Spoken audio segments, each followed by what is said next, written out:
Hey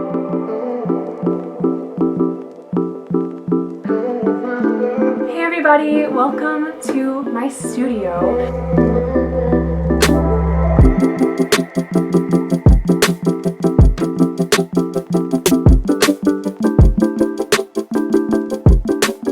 I don't get to talk in here a whole lot because usually other people are working in the studio when I'm here and I get shy and I don't want to talk while other people are here. But this is a Thursday morning, it's pretty quiet here today, so this video is going to be kind of a show and tell.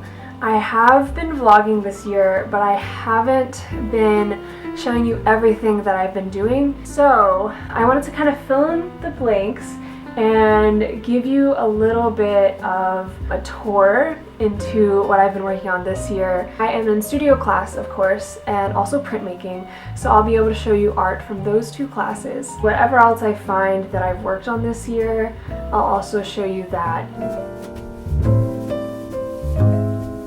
Some exciting things because my show is coming up in May next year. That's when I'm graduating. It's my senior show and I am working on stuff leading up to that. I'm kind of trying to plan for my show on my wall over here. I have put up the potential title of the show, which is Memorialized, in the center, and I've surrounded it by all the pieces that I think are going to be in the show. So we have the grid of paintings. It may or may not be a grid. I'm thinking about maybe just having them spread out randomly on the back wall of the gallery, but we will see what happens there. I had the idea to make some sound art because I have a lot of recordings that I've just recorded on my phone over the years, whether it be like kind of a voice diary or a song that I've just decided to play for fun. I have a lot of voiceovers as well for YouTube, so I want to try to do something with all of those. I also want to make some video art using footage from my past vlogs because those are documentation of my experience at college, and just like the photos, they document the people that have been around me and the ways that I've changed and those people have changed, the way they've changed me. It's like a way to bring my vlogs into my art practice. And for so long, I've kind of just kept those two things separate. So I'm excited to see how I can incorporate it into my overall practice. I also had the idea of drawing some things from memory, like I did a few of these in my sketchbook just to test it out a little bit, but I drew some of my houses. I've moved around a lot and I tried to draw those houses from memory. Not really sure where that idea is going, but I've put it up there just as something I can follow through if I want to. Next are my single pieces, like the standalone paintings. This is one of the potential standalone pieces. It actually covers a lot of my memories and people from way farther back than college. And that's why I said potentially, because I kind of did want my show to focus on the last 4 years of college, but I really wouldn't be opposed to having this in the show if I can get it done. I started it last semester. I started out with doing all the outlines and stuff. I transferred them from photos using transfer paper and then like drawing over the photo. I embroidered across like a bunch of lines throughout this piece with this pink embroidery thread, and it took a really long time and I'm still kind of trying to decide if it was worth it, but now the plan is to go in and paint over some of these outlines like in black and white and stuff, but I haven't fully fleshed out the piece in my head. I still don't know exactly where I want it to go. So this piece is something that I did like 2 semesters ago, I think, and it might be in my show, but I also kind of want to redo it. These are a bunch of poems that I wrote. I wanted to make like all of the letters kind of dripping into each other, but I waited too long one day and it dried all the way and I wasn't able to like drip the letters. So I kind of want to redo the piece. And then the final idea is to have some rubbings, you know, like when you put a piece of paper on a coin or on a leaf and you rub over it with a pencil and then it comes up with the imprint of that object. I was watching a video. It was about this artist named Do-Ho-Soo. He's this artist that makes some really, really cool pieces. He covered his entire apartment with paper and he then rubbed colored pencils or something on the paper throughout the entire apartment. And then, you know, once he takes the paper off, then he has traces of that apartment. He has all the angles and all of the little crevices and corners, and he then turns that into this like fabric sculpture that's exactly replicated from his apartment. And it's just fascinating to me. And the idea of rubbings, how you can put paper on an object, rub it, take that object away, the paper still has the impression of that object.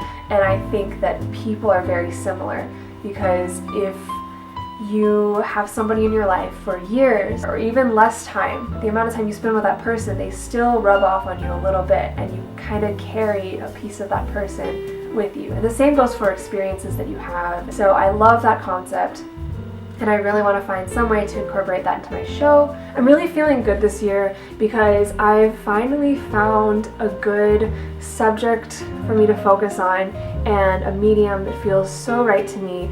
I've been painting these little wood panel paintings from photographs that I've taken over the past 4 years. I try to pick photos that are slightly imperfect, like they're just kind of in the moment, take a photo, and they're photos of people, my friends, my family, people who have influenced me, who have helped me grow, and I'm having a really, really good time with this project.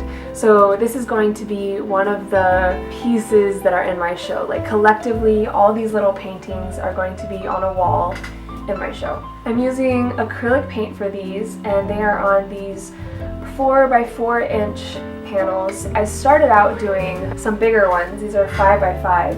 One of the students in this class has made a bunch of these panels, and I've just been buying them from him, but I really need to learn how to make my own because I'm gonna need a lot. I feel like I really connect to it, and that's something that I've been searching for a long time in my art practice, and it's just such a relief to be able to feel satisfied and feel good about what I'm doing in my art.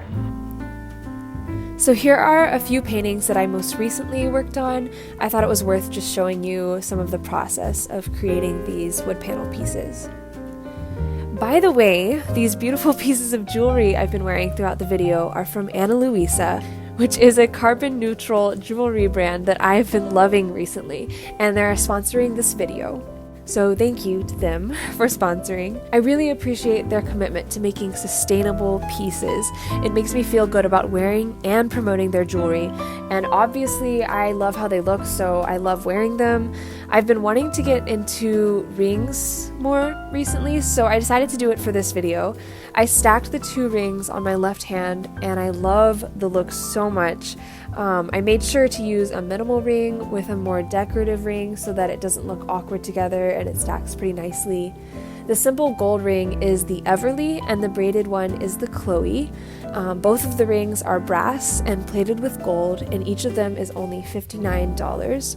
The ring on my right hand is the Mara pearl ring, and it is gold on brass with mother of pearl, of course, and it is $75. And it's become my go-to ring recently because I wear a lot of white shirts and white shoes.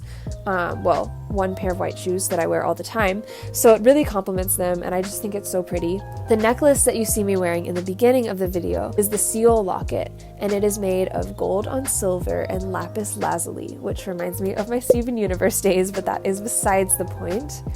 Prices on Ana Luisa's website start at only $39, so there's really something for everyone, going from the cheaper pieces to the higher end pieces. And they're currently running an exclusive Black Friday sale, so be sure to check out the link in the description and see what the offers are. So yeah, check them out. I wear them all the time. I think you guys will love them. Thank you for coming to my TED Talk.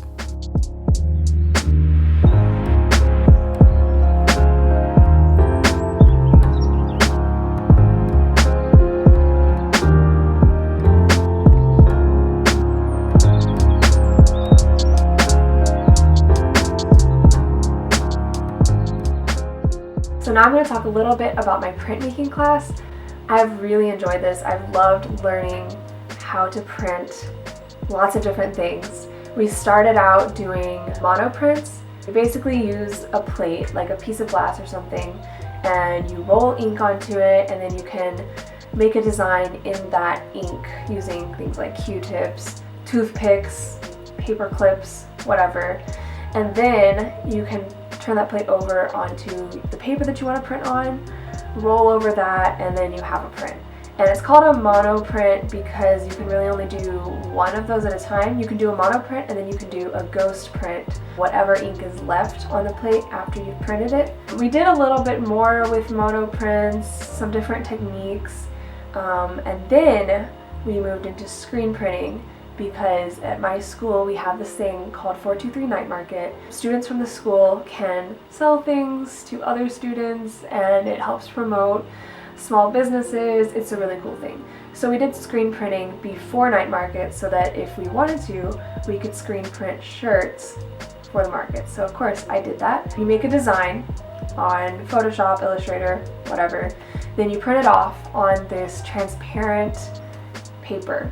And then you go into the dark room, and it's kind of confusing to try to explain it all.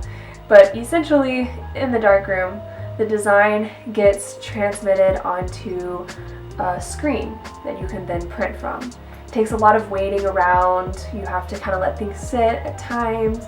But once your screen is ready, then you can just put it on top of a shirt, rub some ink over it, and you have your design on the shirt. And then we use this big dryer, and then it can be like washed in washing machines, and it's safe in dryers and all of that. So screen printing was a big part of printmaking this semester, and definitely one of my favorite parts. I made a bunch of shirts and sweatshirts from that, and I've been selling them, and if you haven't seen them yet, you should definitely go check them out and maybe buy some.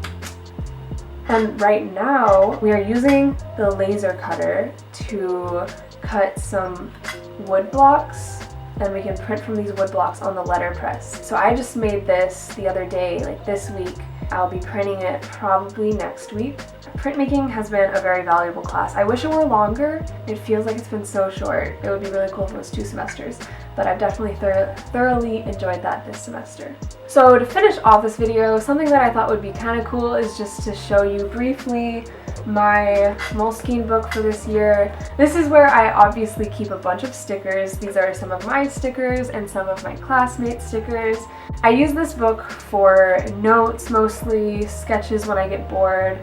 I have a bunch of my printmaking sketches in here.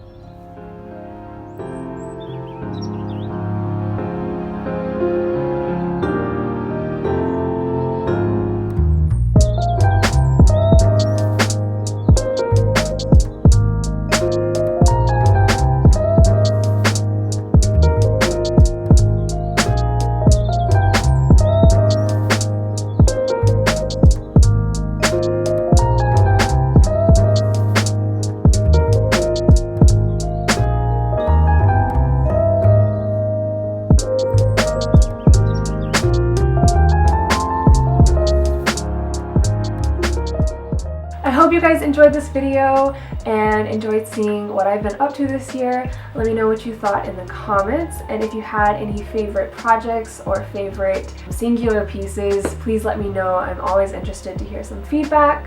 Thank you as always for your support. It means the world to me, and I'm honored to be able to share my art journey with all of you. Hope you guys have a good day, and I'll be back soon with another video. Bye!